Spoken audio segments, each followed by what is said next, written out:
Nah, sekarang kita lihat ya, penyakitnya moral dan intelektual. Ini penyakit-penyakit yang harus kalian hindari kalau ingin damai. Yang pertama, lelah, malas, dan bosan. Nah, ini kita sekali ya yang nomor satu ini.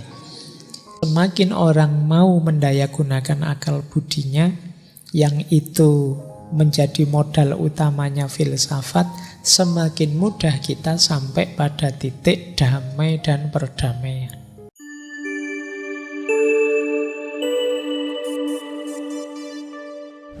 Assalamualaikum warahmatullahi wabarakatuh. Bismillahirrahmanirrahim. Alhamdulillahirabbil alamin. Wa bihi nasta'inu ala umurid dunya waddin.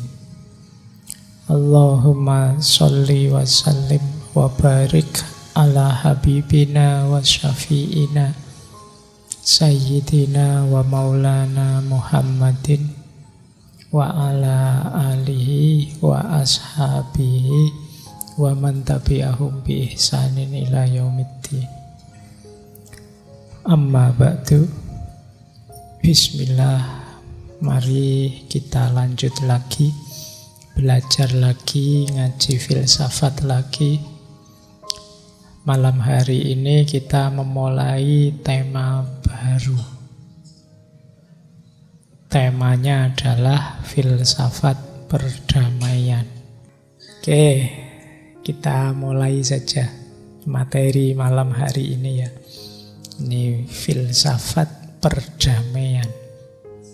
Jadi seorang filosof asal Jerman, meskipun nanti beliau tinggalnya di Perancis. Itu kalau pakai lidah Perancis. Kalau pakai lidah kita mungkin membacanya Eric Weil kan gitu. Kalau pakai lidah Perancis mungkin itu membacanya Eric Weil. Ya lidah saya masih Jawa sih itu. Jawa di Perancis kayak. Sing penting ndak Eric Weil, tapi kalian mau baca Eric Weil juga ndak apa-apa lah. Sing penting karepe wong iku kan gitu. Jadi pikirannya beliau. Ini beliau kelahiran 1904 dan nanti meninggal tahun 1977. Nah, sekarang kita belajar dari Mas Eric ini ya. Dari beliau ini, seperti apa sih kekerasan itu dan apa itu perdamaian, bagaimana kita mencapainya. Ya karena beliau filosof, malam hari ini kita agak filosofis tentang perdamaian. Pendekatannya filosofis. Kalau minggu depan mungkin agak teknis. Kita ketemu Johann Galtung. Baik, kita mulai. Bismillah ya. Nawa itu belajar. Sekarang tujuannya. Berarti apa kalau tidak boleh kekerasan, tidak boleh keras, tidak boleh irasional ya.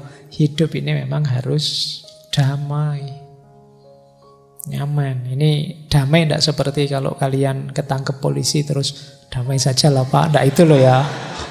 Ya karena kita punya definisi yang aneh-aneh sendiri kadang-kadang. Jadi damainya Erich Weil ini beda dengan damai versi Immanuel Kant. Kalau di Immanuel Kant kemarin kita belajar etika deontologis, kedamaian itu akan terwujud kalau setiap orang mengikuti hukum-hukum moral universal. Semuanya komitmen melakukan sesuatu yang kategorinya moral. Maka hidup ini akan damai. Ya ini tidak salah sih. Tapi capek. Kita tiap hari harus ngukur dan menghitung apakah perbuatanku cocok dengan hukum-hukum moral yang mestinya kan banyak. Kalau versi Erich Weye ini, perdamaian bisa diwujudkan dan lebih langgeng kalau tidak dengan mewajib-wajibkan, merentah-merentah. Gayanya Immanuel kan tadi kan merentah, ayo kamu lakukan ini, lakukan itu, sesuai itu. Tapi dengan menyadarkan, buatlah orang sadar sendiri bahwa saya harus melakukan hal-hal yang rasional, yang damai. Orang untuk bisa sadar berarti kan dia harus berpikir sendiri. Untuk bisa berpikir sendiri sampai sadar, disinilah orang kemudian perlu filsafat.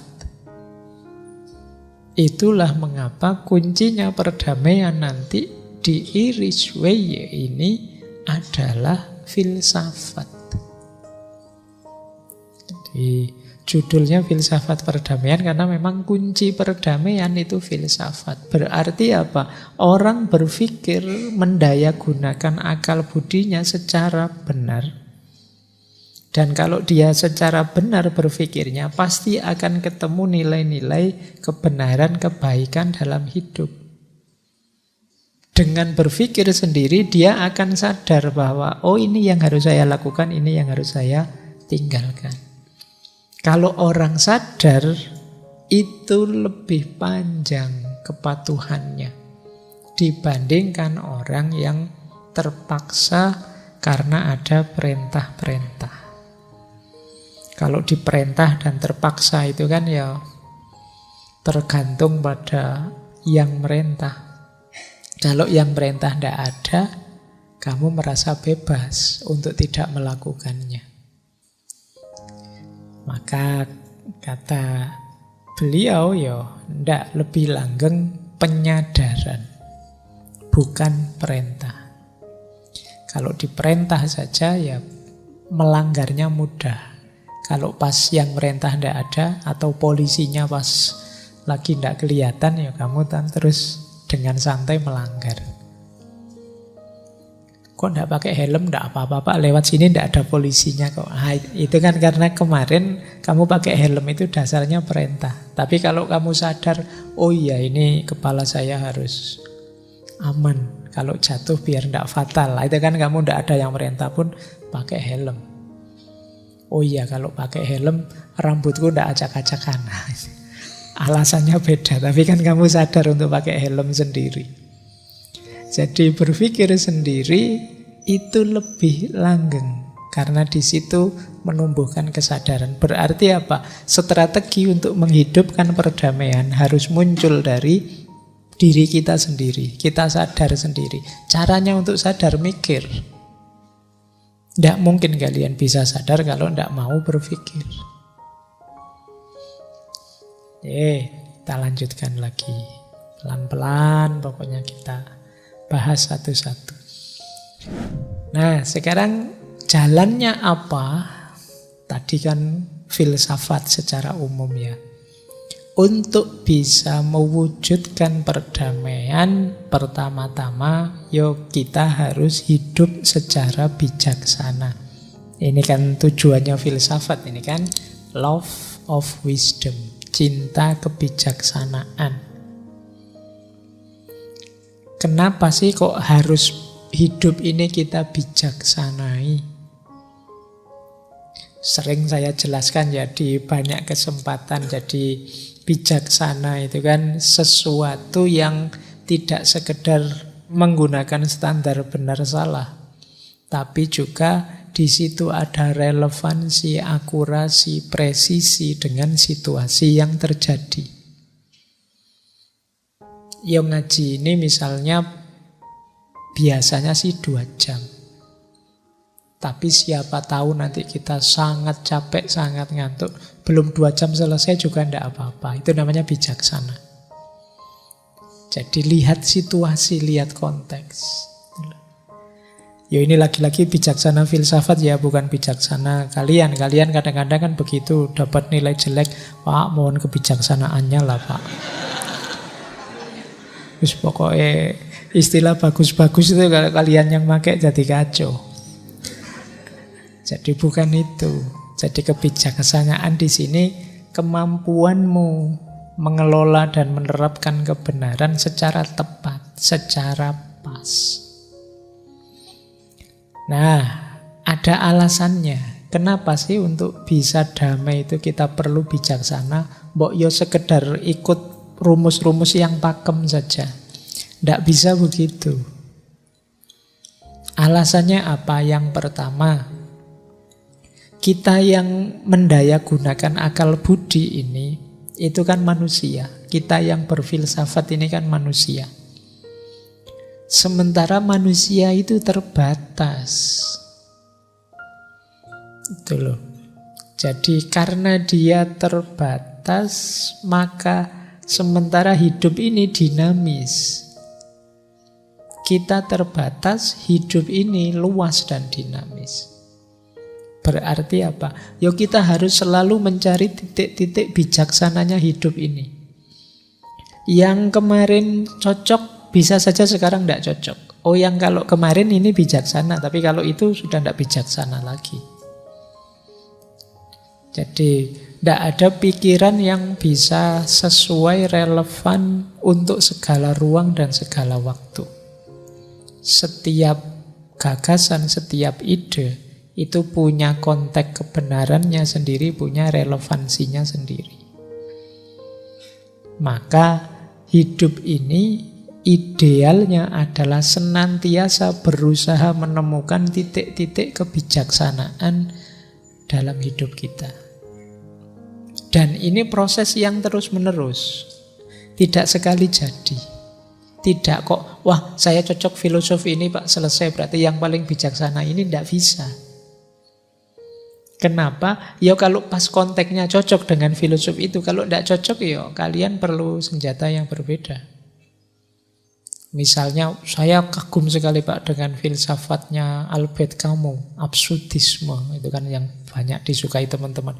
Hidup itu apa? Absurd. Tidak harus dianggap serius, dinikmati saja. Itu kalau pas konteksnya ya bagus. Tapi begitu waktunya kamu membuat skripsi, apa waktumu ujian itu, ala santai saja Pak, dinikmati saja. Ya tidak lulus beneran kamu. Kamu salah pakai senjata. Di titik itu model absurdisme kurang relevan. Mungkin kamu perlu ngambil kebijaksanaan yang berbeda. Ya ndak, misalnya mentang-mentang kamu sapa wis, sukanya Nietzsche, eksistensialis, berpikir sendiri Pak, memutuskan sendiri. Nah kalau wawasanmu tidak terlalu luas, nekat berpikir sendiri, akhirnya kan stres.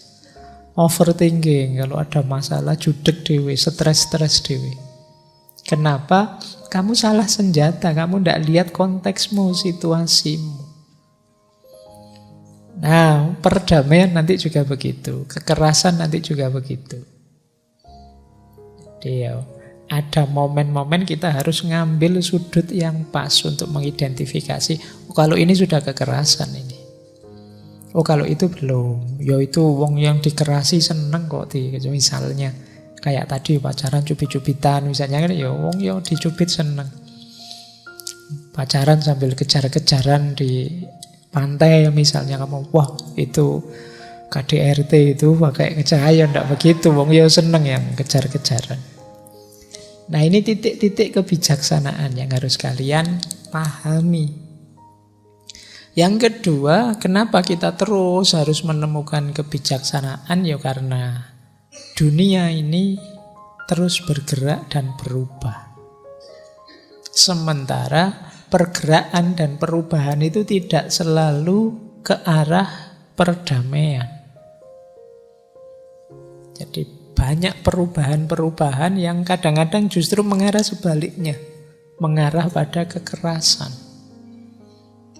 Itu berarti ya kita harus waspada dengan perubahan demi perubahan ini. Ya kalau bisa perubahan itu ke arah damai. Jadi rumusnya damai berarti apa? Bijaksana. Jadi kalian hidup dengan respon rasional yang pas, yang tidak egois. Nah, jalannya kebijaksanaan menurut beliau kemudian ada beberapa.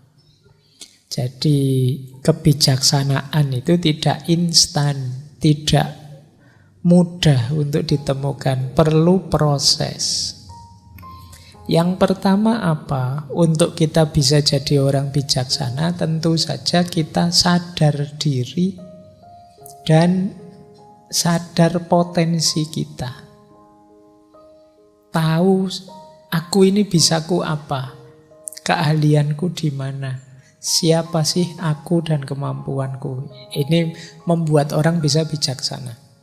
Orang yang tidak ngerti dirinya, tidak tahu dirinya, itu sulit untuk bijaksana. Wong dia tidak paham siapa dirinya. Orang yang tidak ngerti dirinya, mungkin yang diucapkan atau dilakukan bisa salah, bisa tidak pas. Saya datang tiba-tiba langsung duduk di depan. Itu kan karena saya tahu, saya kalau di ngaji filsafat ini bagian yang ngomong. Nah, kalian kan datang karena duduk di sana. Kenapa kalian tahu posisimu di sana?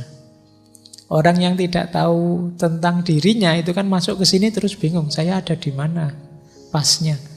Saya tidak tahu harus duduk di depan, terus saya duduk paling belakang. Itu kan kalian juga terus bingung. Yang lain juga bingung. Kalian ngampus masuk kelas kan tahu. Saya mahasiswa duduk di sini. Kalau yang depan itu tempatnya dosen. Itu contoh simpelnya. Dalam hidup kalian sehari-hari nanti juga begitu. Kalian harus tahu diri dan tahu menempatkan diri.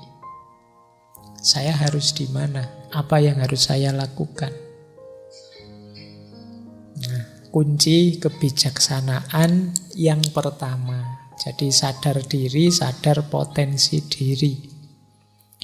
Yang kedua, orang bijaksana itu orang yang tahu dan mampu memaknai hidup. Sehingga dia tahu mana yang bernilai, mana yang tidak bernilai. Punya makna. Oh, ini lebih penting dari itu makna. Oh, biarlah kalau materi saya kehilangan, yang penting persaudaraan kita tetap nyambung. Ini kan pemaknaan-pemaknaan kita. Saya memaknai harta ini rendah, tapi saya memaknai persaudaraan ini tinggi. Ini kemampuan memaknai. Tidak apa-apalah saya rugi sedikit, yang penting kebersamaan kita bisa terjalin terus. Nah, ini kemampuan memaknai. Untuk orang bisa bijaksana, dia perlu kemampuan memaknai yang tinggi. Ya nanti kalau dihubungkan dengan perdamaian, kita akan lebih mengutamakan nilai-nilai perdamaian daripada nilai kekerasan. Ndaklah saya tahu sih saya benar, tapi kalau saya ikut ke situ nanti tambah rame, mungkin tambah menyakiti hatinya orang. Bagi saya ya sudahlah, perspektif saya tahan dulu demi kita tetap bersaudara, kita ndak musuhan. Nah, ini kemampuan menerapkan nilai. Kalau egois tadi ya mungkin teman-teman yang penting aku ngomong, ndak terima aku, wah kurang ajar itu kok begitu. Terus akhirnya ya konfliknya tambah besar. Maka orang bijaksana itu pinter menempatkan makna-makna. Yang ketiga ya tentu saja untuk bisa bijaksana mengikuti tuntunannya akal budinya. Jadi tidak egonya. Oh iya sih, saya tahu kalau seperti ini salah, tapi saya pingin nih. Nah, itu berarti kalian mendahulukan ego, tidak mendahulukan akal budimu. Ego itu kan nyari senengmu sendiri, enakmu sendiri. Itu kalau pas melanggar orang lain, ya nanti lahirnya jadi hidup yang tidak damai. Saya tahu sih kalau nyetel musik keras-keras gini ganggu orang, tapi asik ya. Seru kan terus itu egomu. Jadi kamu tidak dituntun oleh akal budimu, tapi yang nuntun egomu. Dan ini pasti akan mudah konflik. mudah terjadi kekerasan.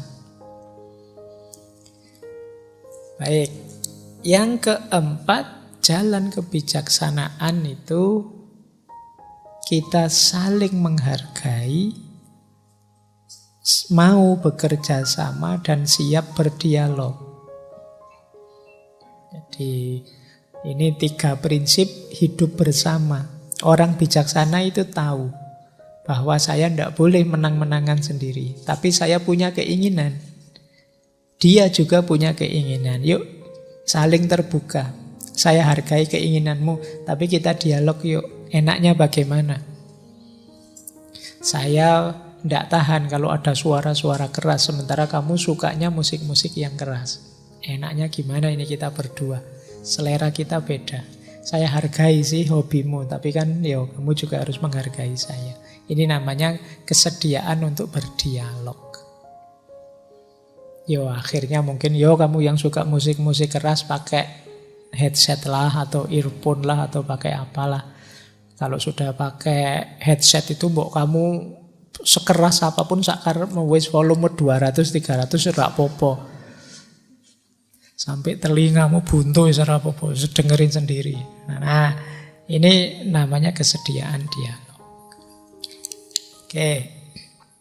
Nah, bahkan kata Erich Weye tadi, orang yang bijaksana itu mampu mengolah penderitaan hidup dan gejolak batin sebagai proses menuju kedamaian. Kesulitan, kesusahan, penderitaan itu pelajaran. Untuk apa? Untuk bisa berdamai dengan hidup.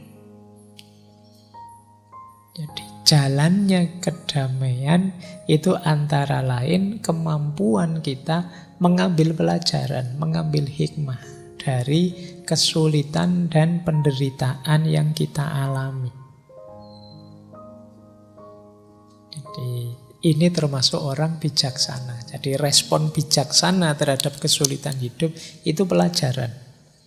Oh iya ya, saya lihat orang itu kalau ngomong kok keras sekali menyakiti hatinya orang lain. Saya tidak begitulah. Kelihatannya kok tidak nyaman hidup yang seperti itu. Nah ini namanya mengambil pelajaran dari fenomena pahit. Wah, aku dimaki dia itu, sakit sekali rasanya hatiku. Berarti memang memaki itu menyakitkan hatinya orang lain. Gimana caranya biar saya tidak usah melakukan hal yang sama, biar yang lain juga tidak sakit karena saya. Nah ini yang disebut kesulitan, kepahitan hidup jadi pelajaran menuju perdamaian. Jadi bukan pelajaran saling membalas. Nanti sana maki-maki kamu sakit, wah tidak mau saya sakit sendirian, kamu juga harus sakit. Nah ini standpointnya kurang pas.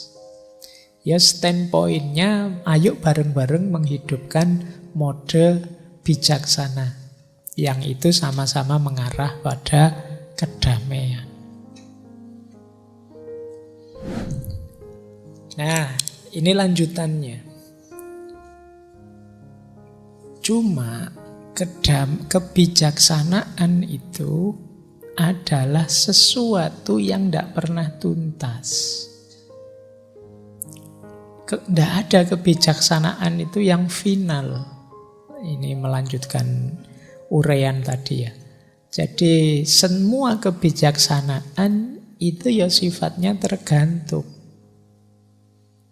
Pak, tindakan seperti ini bijaksana enggak Pak? Ya tergantung sih. Dalam situasi tertentu mungkin bijaksana, tapi ketika situasi berubah bisa jadi tidak. Nah, itu ya. Jadi dia tidak pernah terjelaskan secara utuh dan komprehensif. Termasuk dalam hal perdamaian.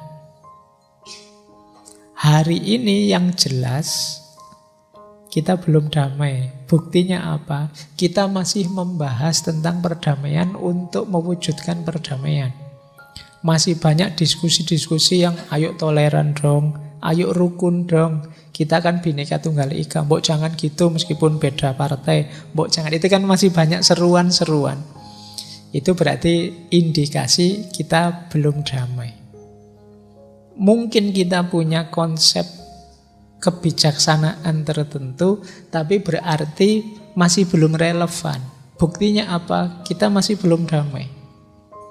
Masih banyak ajakan untuk berjuang mengatasi penindasan, kezoliman, kekerasan. Itu berarti ya kita belum damai sebenarnya. Berarti apa? Formula kebijaksanaan kita sebelumnya mungkin perlu dicari yang lebih relevan lagi. Jadi ini rumusnya kebijaksanaan. Intinya orang bijaksana itu orang yang bisa memilih cara-cara yang rasional dan damai dalam hidup bersama.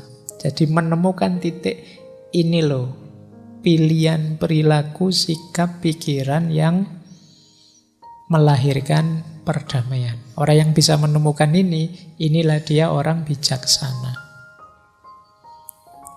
Maka kata Erich Weyer, wisdom is not the truth. Wisdom is that which lead to it. Kebijaksanaan itu bukan kebenaran. Tapi kebijaksanaan itu ya segala yang membawa pada kebenaran. Kalau kita bijaksana, pasti itu benar. Seperti pernah saya sampaikan, tapi benar saja belum tentu bijaksana. Berarti kalau kita melakukan hal-hal yang bijaksana, itulah nanti yang akan membawa kita pada kebenaran. Tapi kalau pilihan-pilihan kita tidak bijaksana, ya kemungkinan kesimpulan kita, temuan kita, kebenaran yang kita peroleh juga tidak pas. Jadi kebalikannya, justru ketika kita bijaksana, maka kita akan sampai pada kebenaran. Baik, ya di samping kebijaksanaan itu ternyata ya tidak pernah tuntas dan tidak pernah final. Selalu kita harus refleksi ulang. Karena yang bijaksana saat ini bisa saja berbeda besoknya. Baik, itu jalan perdamaian yang pertama. Dengan hidup bijaksana. Jalan perdamaian yang kedua, yaitu dengan berfilsafat. Ini semuanya sebenarnya filsafat. Cuma kan ini diambil praktisnya. Filsafat kalau dalam pandangannya beliau ini lebih ke filsafat yang praktis. Beliau itu ingin tema-tema filsafat, pembahasan filsafat itu membumi, tidak melangit. Tidak membahas hal-hal yang jauh dari kita. Eman-eman kalau kita membahas hal-hal yang jauh dari kita, sudah capek-capek mikir, tidak ada gunanya. Jadi kadang-kadang kan ada itu kan yang baru belajar filsafat itu, wah pertanyaannya aneh-aneh, tapi tidak relevan dengan hidup kita. Bukan berarti tidak penting, tapi kalau itu tidak relevan, filsafat jadi kurang kontributif. Makanya kan ada itu orang kan yang menstigma filsafat, ala filsafat itu orang yang nganggur mikir aneh-aneh kan begitu. Ala filsafat itu orang yang kurang kerjaan saja, barang gampang dibikin ruwet dan lain sebagainya. Stigma-stigma itu muncul karena filsafat sering terlalu melangit. Maka Erich Weyer ini ingin menerjemahkan filsafat, filsafat yang membumi, konkret sajalah, yang jelas kontribusinya.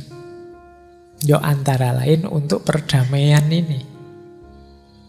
Jadi istilahnya filsafat praktis, yang ini mulai populer sejak eranya Karl Marx dan kawan-kawan.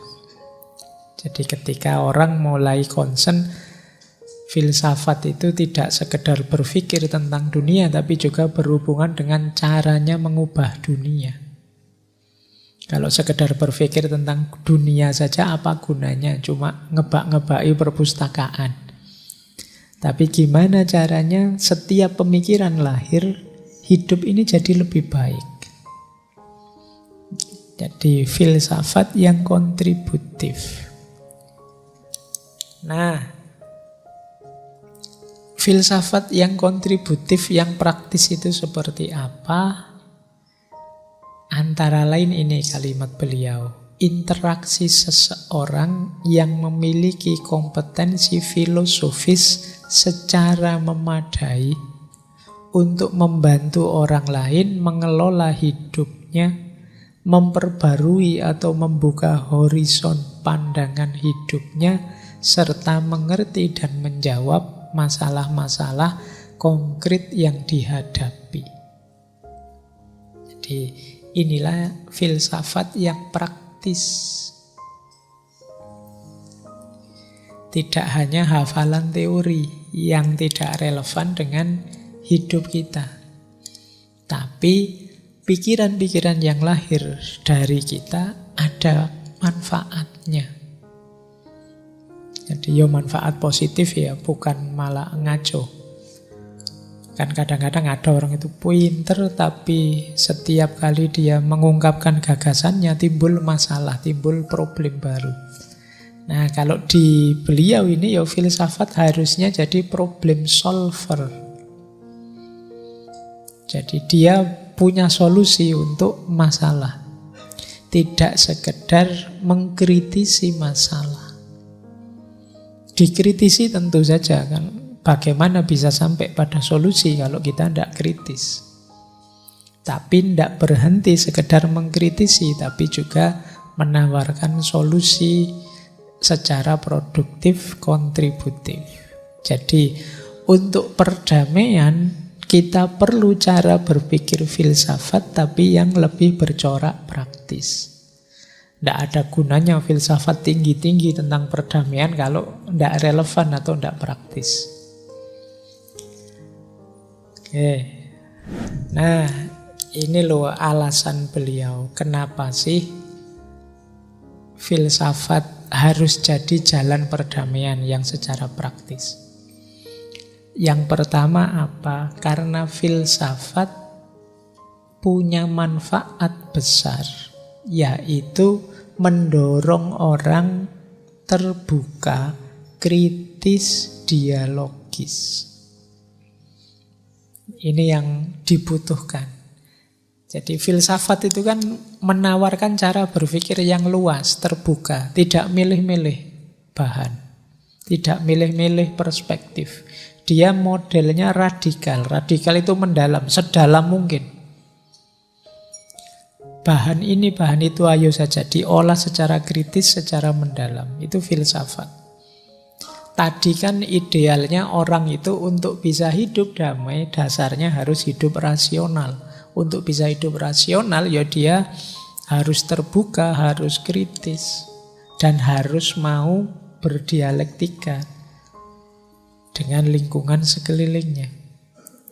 Jadi kenapa kok jalan perdamaian itu filsafat?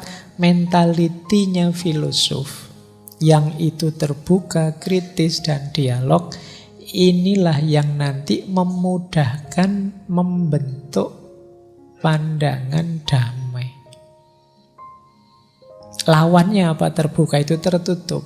Tertutup itu pandangan bahwa satu-satunya yang benar itu ya pandanganku, perspektifku. Yang lain pasti salah semuanya. Ini namanya cara pandang yang dogmatis. Kalau cara pandangnya seperti ini, tentu saja sulit damai. Tidak ada kan orang yang mau dianggap salah, dianggap sesat. Semua ingin aku yang benar. Ketika semua egois dengan klaim kebenarannya, tentu saja sulit damai. Berarti kuncinya damai itu yang pertama ada di pikiran. pikiran yang terbuka, yang kritis dan dialogis. Terbuka itu berarti tidak menutup diri. Karena kadang-kadang kita itu kan kalau sudah merasa, sini yang bagus, ini loh ada informasi tambahan, enggak, sudah pokoknya ini saja. Ini loh ada info baru, enggak, pokoknya saya ini saja. Ya selesai. Kalau sudah dogmatis gitu ya kemungkinan konflik sudah. Kemudian kritis. Kritis itu fair. Yang salah ya ditunjuk sebagai salah, yang benar ya sebagai benar. Saya suka sih tokoh ini, tapi di bagian ini saya tidak suka, menurut saya keliru. Tapi bagian ini dia luar biasa. Ini kritis namanya. Tidak membabi buta. Saya penggemarnya klub ini sih, tapi menurut saya saat ini dia salah di bagian ini. Harusnya dia begini. Jadi tidak fanatik. Ini namanya nalarnya kritis dan dialogis. Dialogis itu kamu terbuka untuk dialog. Ada banyak ruang bersama yang kita tinggali. Sehingga kalau orang tidak siap dialog, dia susah untuk hidup bersama. Kalau hanya perspektifnya saja yang dipakai, dia sulit untuk hidup bareng. Maka dia perlu kemampuan dialogis. Jadi terbuka, kritis, dialogis. Puncaknya baru komitmen pada kedamaian.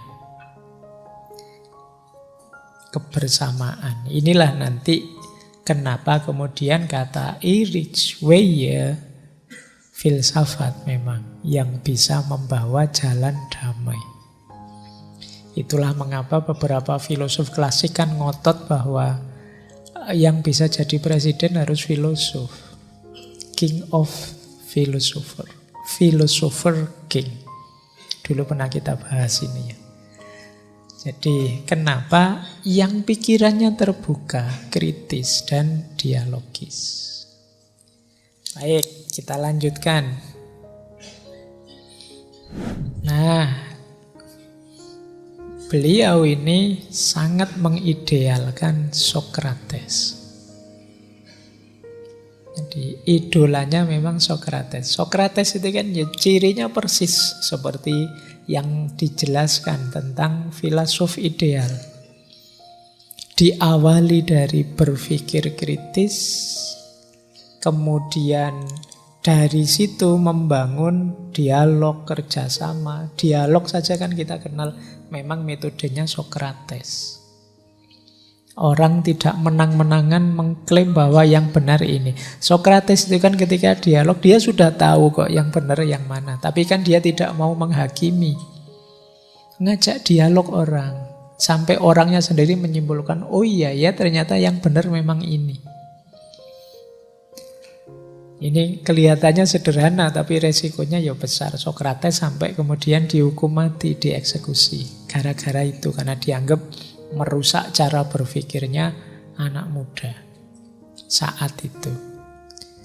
Jadi itulah kenapa jalan damai itu ya filsafat. Contohnya apa? Sokrates. Jadi dialah yang membuka pikiran, membuka kritisisme, dan membiasakan dialog sehingga iklim intelektual terus hidup, tumbuh.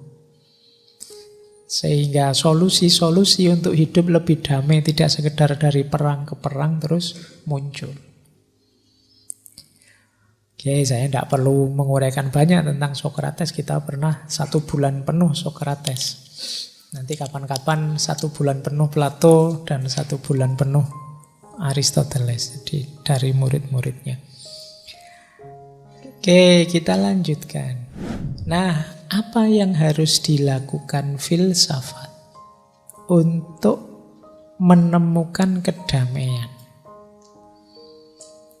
Ada 3 jalannya filsafat. Yang pertama, berpikir rasional. Yang kedua, menemukan makna. Dan yang ketiga, dialog. Jadi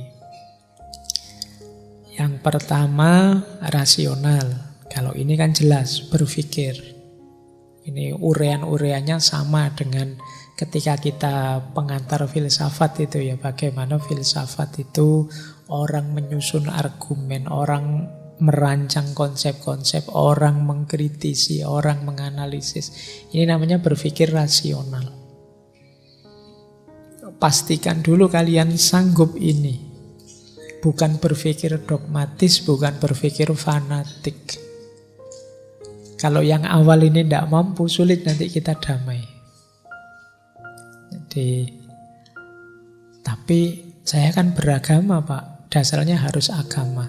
Tidak usah khawatir, agama itu sangat rasional. Kalau kalian paham dan mau mendalaminya. Tidak sekedar menyikapinya secara dogmatis. Agama sangat masuk akal. Jadi yang pertama ini, kesediaanmu untuk dituntun oleh rasio, akal budi. Yang kedua, dengan cara menemukan makna-makna atau nilai. Ini nanti hubungannya dengan perilaku moral. Apa yang baik, apa yang buruk. Kalau logos rasional tadi, apa yang masuk akal, apa yang tidak, apa yang benar, apa yang salah. Kalau yang kedua ini apa yang baik, apa yang buruk. Ketika kita berpikir rasional, mencari yang benar, ketemunya tetap damai itu lebih benar daripada kekerasan. Ketika kita berpikir moral, apa yang baik untuk hidup ini dan apa yang jangan hidup ini, nanti ketemunya kedamaian itu sangat bermoral dan kekerasan itu sangat immoral. Yang ketiga, dialog dengan orang lain, dengan sesama. Kalau kita, karena kita ini hidup bersama, yuk kita harus mau dialog. Kalau kita tidak mau dialog, hasilnya apa? Masing-masing memaksakan keinginannya. Kalau sudah begini, pasti buahnya kekerasan sudah. Jadi ini 3 jalannya. Yang pertama, kebenarannya, ini kalau sederhananya ya, jenisnya objektif. Yang kedua, mungkin kebenaran-kebenaran makna sesuai standar-standar subjektif yang kita yakini, nilai-nilai. Dan yang ketiga, kebenarannya intersubjektif. Berarti kita harus mau berpikir, kita harus punya nilai-nilai untuk ditegakkan. Dan yang ketiga, kita siap berdialog untuk menyepakati kebenaran bersama. Inilah 3 jalan menuju perdamaian. Kalau orang tidak mau berpikir, orang tidak ngerti makna-makna, tidak tahu nilai mana yang harus ditegakkan, diperjuangkan, mana yang tidak, dan tidak mau dialog, keinginannya saja yang dimenangkan, ya kalian siap-siap hidupmu akan capek. Karena siklusnya pasti siklus kekerasan. Masing-masing memaksakan pandangan dan perspektifnya. Jadi jangan heran kalau kalian belakangan ini sering rasanya kok capek saya Pak. Lelah. Loh kamu ngapain kok bisa lelah? Padahal cuma buka HP loh Pak saya itu. Kenapa buka HP saja lelah? Karena kamu mungkin yang kamu buka siklus kekerasan tadi. Mungkin ada orang maki-maki, ada orang ngomong, ada orang membela mati-matian siapa, atau orang menjelek-jelekkan mati-matian siapa, dan kamu lelah dengan itu. Karena semua itu kan budaya keras. Kuncinya apa? Hidupkan rasiomu, hidupkan moralmu, nilai-nilaimu, dan hidupkan kebersamaanmu.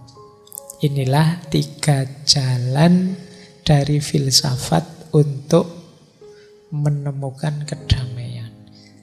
Yang pertama logika, yang kedua hati nurani, yang ketiga masyarakat. Baik, kita lanjutkan lagi ya. Sejak tadi dialog apa sih dialog itu? Nah, sekarang dijelaskan. Dialog itu hakikatnya adalah perwujudan dari potensi rasionalnya manusia. Jangan ngaku pinter kalau ndak mau dialog. Saya pinter loh Pak, saya coba ayo kita diskusi sebentar, ndak mau Pak, pokoknya saya pinter. Itu kan kamu meragukan kalau ada orang kayak gini kan. Diajak diskusi, tanya jawab, ndak mau, pokoknya mengklaim aku satu-satunya yang tahu dan pinter. Nah, dialog itu menunjukkan bahwa kita ini memang makhluk yang rasional. Sederhananya begini loh. Wong kita itu kan terbatas. Kebenaran yang kita tahu terbatas. Wawasan kita sebagai manusia juga terbatas. Ketika orang sadar bahwa aku terbatas, itu kan dia juga sadar termasuk kepandaianku terbatas. Rasionalnya berarti ya untuk bisa tahu lebih luas, paham lebih luas, aku perlu orang lain. Aku perlu juga memahami orang lain. Loh, di sini loh nanti kita sampai pada titik, oh iya ya, saya ndak tahu, untung sampean ingatkan. Oh ada wawasan seperti itulah, ini hasilnya dialog. Orang yang gayanya seperti ini namanya orang rasional. Orang yang ndak mau dialog justru ndak rasional. Karena dia seolah-olah tidak mengakui bahwa aku ini sebenarnya masih banyak kurangnya. Aku ini masih kadang-kadang bisa keliru juga. Jadi dialog itu berarti pertama-tama menunjukkan bahwa kita ini orang yang rasional. Masuk akal saja sih, wong saya tidak ngerti segalanya juga tidak tahu segala hal. Pengetahuanku ditambah pengetahuanmu akan membuat pengetahuanku tambah luas. Tambah banyak dialog, tambah luas, tambah luas. Ini namanya kita, potensi rasional kita hidup. Banyak konflik, banyak tabrakan kepentingan yang lahir karena orang tidak mau dialog. Jadi berfilsafat itu idealnya dengan cara dialog. Kekerasan itu terjadi kan karena ego tadi. Orang hanya mikir kepentingannya atau kepentingan kelompoknya. Menganggap keinginan dan kehendaknya harus dituruti, orang lain harus menuruti apa keinginanku, mewujudkan apa keinginanku. Dan ini kekerasan. Solusinya apa biar tidak begini? Terbukalah untuk berdialog. Saya itu maunya ini loh. Kalau sampean maunya gimana? Nah ini mau dialog. Kalau enggak, kekerasan. Ngaji ini mungkin sejenis kekerasan juga. Pokoknya saya mau ngaji 2 jam. Terserah teman-teman, ngantuk apa tidak, berjuang apa tidak, pokoknya saya 2 jam. Loh ini kan ego saya. Jadi kalian berjuang akhirnya kan kalian kesulitan. Ketabrak kekerasan yang saya lakukan. Ya alhamdulillah kerasnya keras ngaji. Kalau di luar mungkin ada kerasnya politik, ada macam-macam kekerasan. Ya hidupmu akan capek, lelah. Baik. Nah, kalau orang sudah tidak mau dialog, maka sebenarnya bukan rasio lagi yang main, bukan akal budi yang menggiring dia, tapi emosi, ego, dan keinginan. Karena kalau akalnya jalan, dia akan sadar bahwa hidup ini perlu dialog. Baik, meskipun filsafat luar biasa, sama seperti kebijaksanaan tadi. Filsafat pun harus kita persepsi sebagai yang belum sempurna atau tidak sempurna. Kenapa? Secanggih-canggihnya akal budi berpikir ya bisa keliru, bisa ndak pas, bisa ndak akurat, bisa ndak sesuai. Coba teman-teman cek ya, Plato pada zamannya, Aristoteles pada zamannya itu kan luar biasa, orang sulit membantah. Tapi semakin ke belakang, ternyata ya ada kurangnya. Makanya ada Plato, ada Plotinus, ada Neoplatonisme. Itu cara berpikirnya agak sambung menyambung. Ada Thomas Aquinas, ada Neotomisme, ada Karl Marx, ada Neomarxisme. Itu karena apa? Ya karena kesadaran bahwa tidak ada satu gagasan pun yang perfect, yang sempurna. Setiap gagasan ada kurangnya. Maka meskipun tadi filsafat sangat penting untuk mewujudkan perdamaian, ya tetap saja harus selalu dikembangkan, direvisi ulang, dicari yang lebih relevan terus-menerus karena zaman ini berubah. Baik, saya lanjutkan. Ini sebenarnya mirip saja penjelasannya dengan tadi tentang agar kita memegangi filsafat itu tidak dogmatis. Ada orang itu, saya filosofis loh Pak, tapi memegangi pikiran para filosofnya dogmatis. Pokoknya kalau nggak filsafat ini enggak. Wah, saya fanatik sekali Pak kalau dengan Karl Marx atau dengan Nietzsche. Wah, itu namanya dogmatis sudah. Kalau sudah dogmatis ya enggak filosofis lagi. Nanti kalau dogmatis itu apa-apa jawabannya Nietzsche atau Karl Marx, apa-apa jawabannya Imam Ghazali. Sidik-sidik Ghazali, sidik-sidik Imam Ghazali. Nah, ini namanya sudah dogmatis. Bukan berarti Karl Marx, Nietzsche atau Imam Ghazali salah. Tapi kan beliau itu anak zamannya. Yang kadang-kadang ide-ide beliau kehilangan relevansi ketika situasi berubah. Jadi ayo berdamai dengan jalan filsafat menuju perdamaian, tapi juga yang terbuka, tidak tertutup. Filsafat yang tidak dogmatis.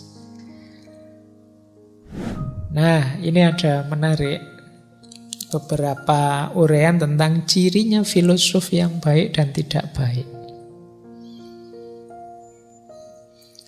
Oke ya, wah ini untuk bahan refleksi kita Pak. Ya saya tidak yakin kan, apa kita sudah filosof apa belum. Jadi filosof yang baik, yang pertama dia akan jadi juru bicaranya kebaikan. Yang kedua dia pasti pendidik. Jadi filosof yang baik itu memintarkan, meningkatkan kualitas orang lain. Yang ketiga dia guru kemanusiaan.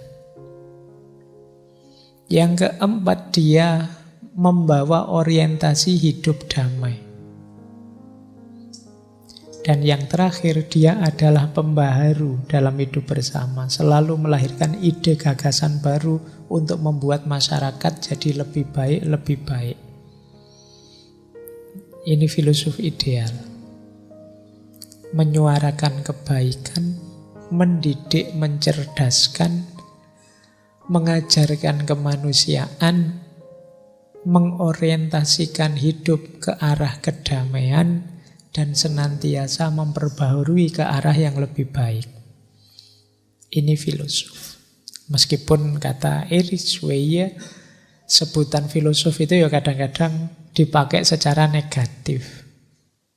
Karena selalu bahas yang ruwet dan melangit tadi, maka disebut filosof itu seringkali terus hanya jadi ejekan. Kan kadang-kadang kalau kita ngomong agak debat sedikit, filosofi, mentang-mentang filosof ngeyel.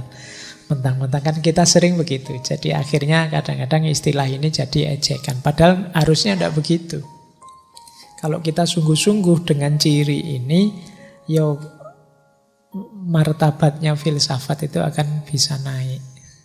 Jadi filosof itu ya bukan sesuatu yang tabu, terlarang atau merusak, justru positif karena dia mengarahkan pada hidup yang baik, pendidikan yang kontinu, guru kemanusiaan, orientasi hidup damai, dan pembaharu hidup bersama.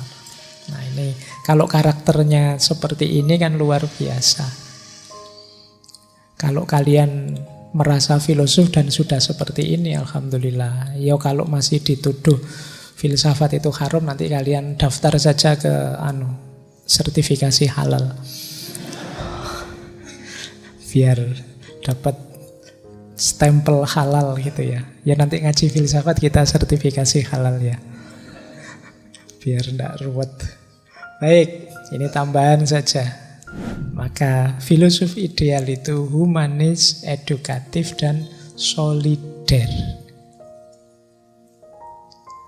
Solider itu punya solidaritas sosial yang tinggi. Tidak hanya mikir dirinya, tapi juga mikir sesamanya. Edukatif, mencerdaskan. Tidak sekedar kalau bahasa Jawa ini, dia memintarkan, tidak minteri. Kalau minteri itu dengan kepandaiannya dia mencari keuntungan. Tapi kalau memintarkan itu membuat orang pinter.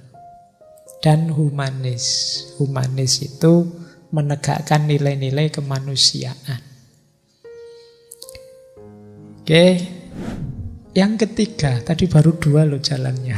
Sudah 9:30. Jalan ketiga, untuk bisa mewujudkan perdamaian, selain hidup bijaksana, hidup filosofis, hidup yang bermoral.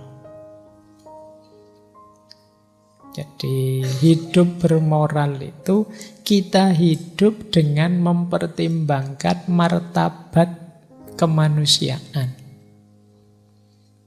Dan ini sebenarnya sifatnya natural, fitrah. Manusia itu paham dan rindu dengan hal-hal yang baik. Kita itu kompatibel dengan moral dan tidak cocok dengan perilaku immoral. Buktinya apa? Kita tidak nyaman melihat perilaku immoral. Kita tersentuh, terharu kalau melihat perilaku bermoral. Ada orang misalnya membantu fakir miskin sebanyak itu kan kita tersentuh hati kita. Tapi perilaku-perilaku tidak bermoral membuat kita gelisah. Kok ada ya orang sesadis itu, mengingatkan saja dengan cara dipukuli sampai tewas. Ini kita kan tidak tega. Tidak nyaman kita dengan ketidakbaikan. Karena memang struktur diri kita itu ya diciptakan oleh Allah kompatibel dengan kebaikan, tidak kompatibel dengan keburukan. Makanya kalau kita banyak melakukan hal-hal yang tidak bermoral, ya mungkin sistem kita akan crash, nge-lag, nge-hang. Jadi kacau hidup kita. Kenapa tidak sesuai dengan yang sudah diinstal sebelumnya, tidak kompatibel dengan spek kita sebagai manusia. Maka kalau ingin damai, bermoral. Ikuti nilai-nilai moral, kata hati kita yang positif, yang baik-baik. Moral itu ada beda. Ini seperti yang di depan tadi ya. Kalau menurut Immanuel Kant, moral itu apa yang harus kita perbuat. Kalau beliau, moral ini apa yang seharusnya tidak kita lakukan. Sederhananya begini, jangan lakukan yang jelek-jelek, yang kita lakukan itu pasti baik. Bahkan bisa dirangkum, jangan melakukan yang jenisnya kekerasan. Kemungkinan besar yang kita lakukan baik sudah. Yang jenisnya kekerasan berarti yang tidak rasional tadi. Atau yang tidak solider, tidak mau dialog, yang egois. Kita meninggalkan ini saja, insya Allah perilaku kita itu sudah positif. Tidak egois, tidak irrasional, kemudian tidak mentang-mentang masih mau dialog, kemungkinan yang kita lakukan baik. Jadi karena ini ciri-cirinya moralitas. Menurut Weil agak berbeda dengan Immanuel Kant. Nah, moralitas juga nanti jadi kunci hidup bersama. Jadi hidup bersama itu lebih banyak ditentukan oleh moral. Khususnya termasuk dalam ranah politik. Nanti kan beliau nulis juga buku tentang filsafat politik. Sederhananya begini, kita ini kan dalam berpolitik, bersosial lebih banyak mengandalkan aturan-aturan. Tapi aturan-aturan itu bisa ndak ada gunanya kalau manusianya tidak bermoral.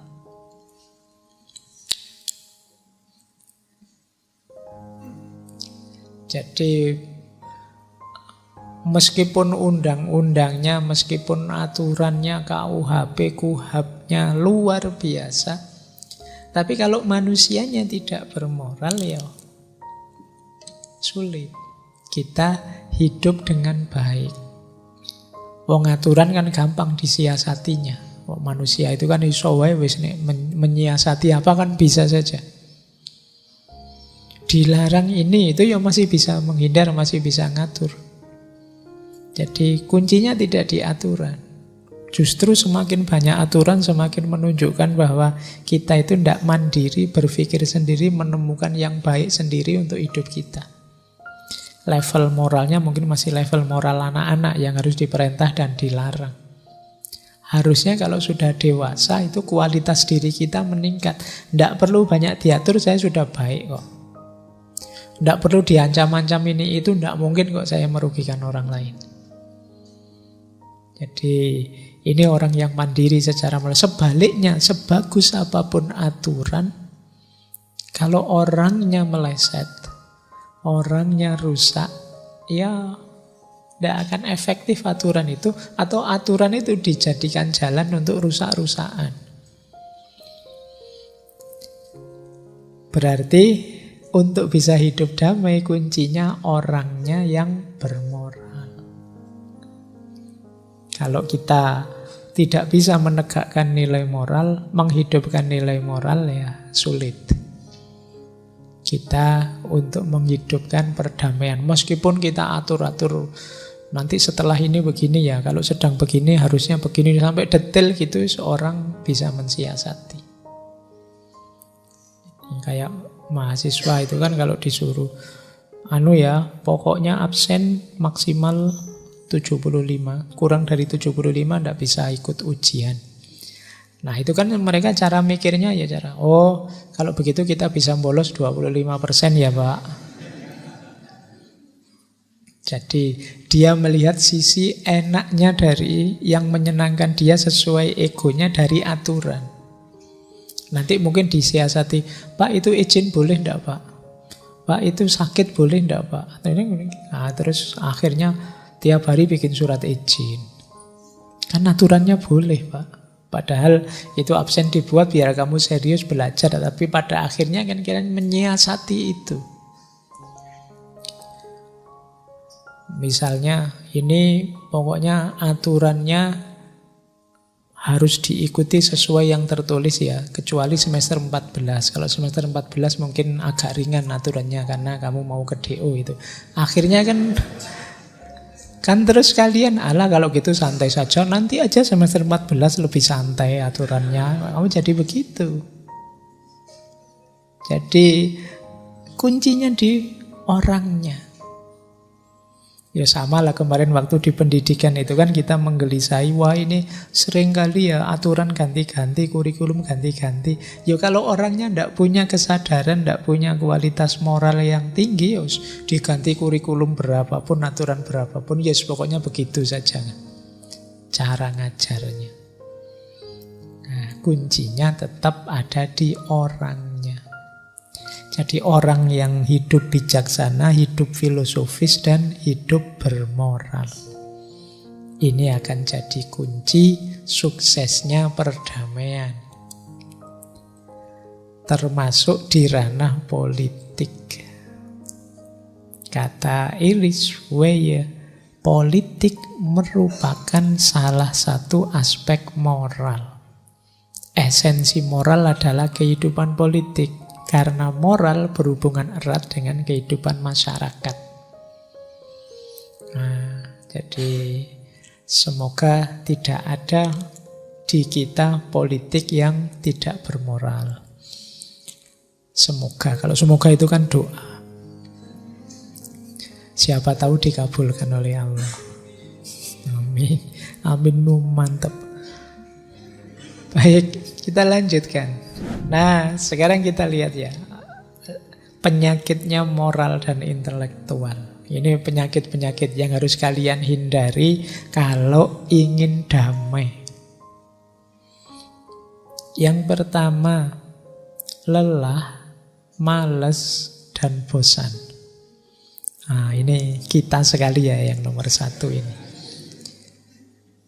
Jadi lelah, malas, dan bosan. Ini agak blok ini. Agak sulit mengatasinya kecuali kita sendiri yang mendorong diri kita untuk bangkit. Lelah itu lebih banyak karena mungkin perasaan kita yang saya melakukan ini salah, saya melakukan itu salah. Itu biasanya terus kita lelah. Lanjutannya terus jadi males. Mau ngapa-ngapain males. Atau bosan. Itu lagi Pak, itu lagi. Makanya dalam agama itu ada diksi istiqomah. Istiqomah itu lawannya kebosanan, kemalasan, dan kelelahan. Karena memang untuk membangkitkan perdamaian dalam hidup, untuk hidup yang damai, kita perlu terus-menerus berefleksi, berfilsafat. Menemukan titik-titik bijaksananya hidup sehingga kebersamaan ini tetap damai. Dan itu memang melelahkan. Kalau kalian sudah lelah, males, bosen, ya sudah. Siap-siap selalu kita berada dalam lingkaran kekerasan. Jadi perjuangan lepas dari kekerasan, ayo kita menaklukkan rasa lelah, rasa malas, rasa bosan. Ini kalau saya ditanya tipsnya gimana, itu jawabnya susah. Pak, gimana caranya agar tidak malas? Ya jangan malas. Ya, agar tidak bosan, ya jangan bosan. Karena kuncinya memang hanya dari niatmu dan kesungguhanmu. Kemampuanmu untuk ngepres, untuk menekan dirimu agar tidak malas, tidak bosan. Yang kedua, ada lagi penyakit yang harus kita perangi, yaitu mentalitas pragmatis. Mencari jalan pintas dan budaya instan. Biasanya yang pragmatis, jalan pintas, instan itu kan karena mengikuti ego kita. Alah, yang penting enaknya gimana gitu aja lah. Nah, mungkin kamu ndak bawa SIM misalnya, terus kena polisi. Alah Pak, sudahlah gampangnya gimana gitu aja, ndak ruwet-ruwet, sidang segala. Itu mental pragmatis namanya. Kalian akan merusak semuanya. Sudahlah, sulit-sulit milih pemimpin yang ideal yang gimana. Yang penting mau ngasih uang kita berapa gitu aja lah. Nah, itu kan instan pragmatis namanya. Yo, efeknya nanti kita panen di belakang. Kita mencari shortcut-nya saja. Kita tidak mau membaca akar-akarnya dan prosesnya untuk menanggulangi masalah. Kita ingin segera saja. Hari ini kita sering tersituasikan untuk berpikir model instan ini. Alah Pak, yang penting saya lulus kan sudah. Alah Pak, yang penting nikah lah, nanti dipikir belakangan cocok, enggak cocok ya ganti, cocok ya lanjut. Ya, kamu enggak mau capek sedikit, capek sebentar, tapi kamu panennya lama. Kamu lebih milih segera panen, padahal akhirnya nanti sawahnya rusak. Jadi itu penyakit kedua, pragmatis, jalan pintas saja, dan instan. Yang ketiga, individualistik dan konsumtif. Individualistik itu mental yang hanya mikir dirinya sendiri. Kalau konsumtif itu kondisi kita yang ingin sudah jadi saja yang kita jalankan. Kita tidak mau berproses, pokoknya silahkan kamu yang buat, saya tinggal menikmati. Mas, ayo kita mengupayakan perdamaian. Itu bukan saya, Pak. Ya itu tugasnya pemerintah, tugasnya Jadi saya tinggal menikmati saja. Mental konsumtif. Wah, ini jalanan macet ini. Bukan urusan saya, yang urusannya jasa marga, urusannya pemerintah, bukan saya. Kita tidak berpikir, iya ya, kira-kira aku bisa memberi kontribusi apa untuk mengurangi kemacetan. Aku bisa memberi kontribusi apa untuk mengurangi konten-konten buruk di medsos. Aku bisa memberi kontribusi apa untuk mengurangi problem ini, problem itu. Kita selama ini berpikirnya konsumtif dalam arti, ya sudah itu bukan tanggung jawab saya, yang lain yang mengerjakan saya tunggu. Akan saya nikmati hasilnya nanti apa. Ya kalau kita mentalnya begini, damainya lama. Itu kan yang bertengkar mereka, yang konflik kan partai ini sama partai itu. Ya semoga damai, bukan urusan saya. Ya kita nyari hasil terakhirnya saja. Kita enggak, kira-kira aku bisa memberi kontribusi apa ya, biar gegeran ini tidak berlanjut, biar konflik yang tidak perlu tidak terjadi. Nah ini cara kita menyikapi persoalan. Jangan individualistik dan jangan konsumtif. Jangan ego, mikir dirinya dan kepentingannya sendiri saja. Dan ayo aktif, tidak hanya menunggu jadinya ideal yang kita mimpikan. Kalau kita ingin perubahan, kata Gandhi kan, kita harus jadi yang pertama kali berubah seperti yang kita inginkan. Kita ingin damai, hidup yang rasional, kita harus jadi orang pertama yang hidup damai secara rasional. Inilah penyakit-penyakit moral, intelektual yang bisa menghalangi terwujudnya perdamaian. Kalian boleh pakai teori ini. Kenapa sih perang Ukraina-Rusia tidak selesai-selesai? Itu mungkin ada unsur-unsur itu juga. Tinggal kalian masukkan fenomenanya. Yang keempat, ini yang terakhir ya, jalan perdamaian tentu saja pendidikan, sekolah. Sekolah juga penting. Jadi sekolah itu paling tidak ada 3 peran yang dimainkan. Yang pertama peran pengetahuan. Yang kedua peran menjalin persahabatan, menghargai keragaman orang. Dan yang ketiga, menumbuhkan tanggung jawab sosial.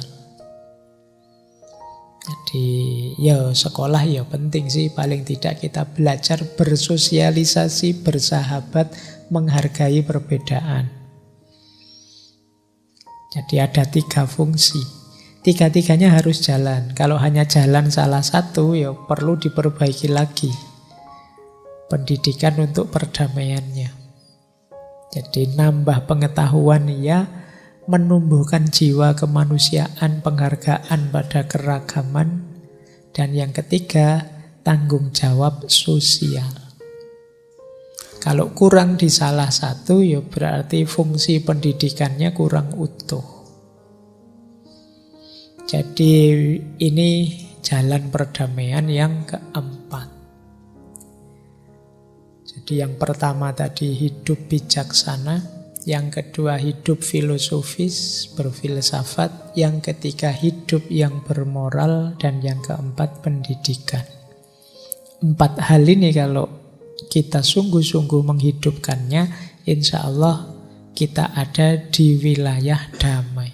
Kita bisa mewujudkan perdamaian. Baik, ini ada beberapa rangkumannya yang saya jelaskan di awal, di akhir tadi. Kita runut dulu ya. Kenapa lahir kekerasan, apa yang terjadi, dan bagaimana mengembangkan budaya damai. Sejak awal tadi yang pertama, kenapa lahir kekerasan? Karena manusia lebih memilih hakikat dirinya yang irasional, tidak yang rasional. Jadi manusia milih sisi irasional dirinya. Apa wujudnya milih sisi irasional itu? Dia dikendalikan oleh insting, ego, dan nafsunya. Jadi berarti akal dan budinya tidak kepakai. Egoismenya yang mengemuka. Hasrat dan nafsunya yang dikedepankan. Ketika sudah milih kodrat irasional ini, biasanya kemudian karena dia ego menganggap dirinya paling benar. Yang terjadi apa? Totalisasi. Totalisasi itu memaksakan agar pandangannya, cita-cita, keinginannya diterima oleh semua orang. Karena dia menganggapnya paling benar. Kalau sudah totalisasi ini, biasanya terus lahir konflik, gesekan. Jadi pokoknya aku yang paling benar, yang lain salah semua. Oh, yang lain juga begitu. Ya enggak ya, yang benar aku ya. Ketika sama-sama ego saling tertutup, ya pasti konflik. Dan suasana konflik itu memudahkan lahirnya kekerasan. Jadi makanya hati-hati dengan situasi gesekan, situasi konflik. Apalagi ini menjelang tahun keramat itu kan, tahun depan. Hati-hati. Ya memang hidup ini kadang-kadang perlu kompetisi, perlu konflik-konflik kecil. Tapi hati-hati dalam situasi konflik akan mudah lahir kekerasan. Nah, semoga tidak. Kenapa? Karena kekerasan itu lama-lama akan menjadi budaya. Tindakan kekerasan A akan dibalas dengan tindakan kekerasan B. Dan seterusnya. Jadi ketika tindakan kekerasan dilakukan, yang terjadi apa? Ekspansi daya irasional. Masing-masing ego tambah kuat. Ketika masing-masing ego tambah kuat, selanjutnya apa? Degradasi potensi rasional. Rasio akal budi pelan-pelan terkikis. Yang ada pertarungan kontestasi antar ego. Kepentingan ketemu kepentingan. Kalau sudah rasionalitas terpinggirkan, yang terjadi apa? Eksklusivisme tambah kuat. Kelompokku, grupku, aliranku, semua yang serbaku tambah menguat. Dan sekarang lebih memuncak, lahir budaya kekerasan. Kekerasan jadi budaya kalau dia diulang-ulang kemudian lama-lama dianggap normal. Wah, yang gentle itu yang begini, yang berani maki-maki, yang berani ya, itu lama-lama dianggap normal. Kamu laki-laki apa, miso saja gagap. Harusnya itu lama-lama yang jelek-jelek dianggap normal, yang keras-keras dianggap normal. Jadi dari tindakan kekerasan lama-lama lahir budaya kekerasan. Kalau dibiarkan seperti ini kayak tadi kita akan sangat lelah, capek. Apalagi kalau kita terlibat di dalamnya, itu circle yang tidak ada akhirnya. Jadi kita dipukul sakit, terus kita balas mukul. Yang sana juga, saya juga sakit, balas lagi. Balas-balasan yang tidak ada akhirnya. Jadi makanya kan ada, kalau katanya Gandhi itu kalau satu mata dibalas satu mata, lama-lama semua orang bisa buta. Isinya balas-balasan terus. Nah, ini budaya kekerasannya. Makanya tadi terus filosofinya Erich Weye tadi, ayo dibalik sekarang membangun budaya perdamaian. Kalau tadi kan terlanjur sudah kita ada di budaya kekerasan. Sekarang kita mainstreaming budaya perdamaian.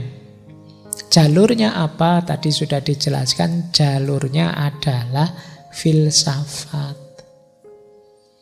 Filsafat yang terbuka untuk berdialog, yang mengedepankan akal budi. Dengan filsafat, kita melakukan negosiasi pada irasionalitas.